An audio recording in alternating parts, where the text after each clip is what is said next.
Sa isang bansa, noong gitnang panahon, may isang patatag at parangal na Kastilyanong mandirigma at pinunong militar o mas kilala bilang LC.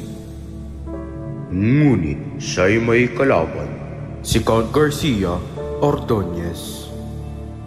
May sinabi si Ordonez na tinaksil ni El Cid ang kanyang bayan, kaya siya ay pinarusahan ni Haring Alfonso. Umalis ka sa aking lupain!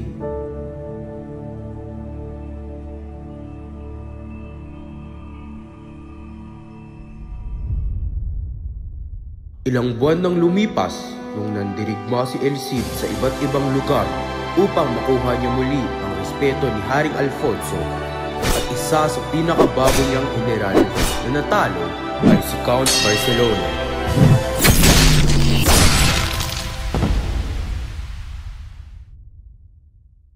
Pagkatapos na makuha ni El Cid ang Valencia na pinagmumunan ni Count Barcelona, nakakuha siya ng letra galing sa kanyang hari.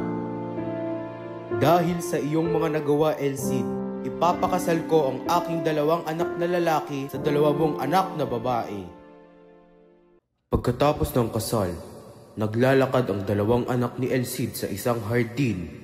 Ngunit, hindi nila namalayan na may sumusunod sa kanila.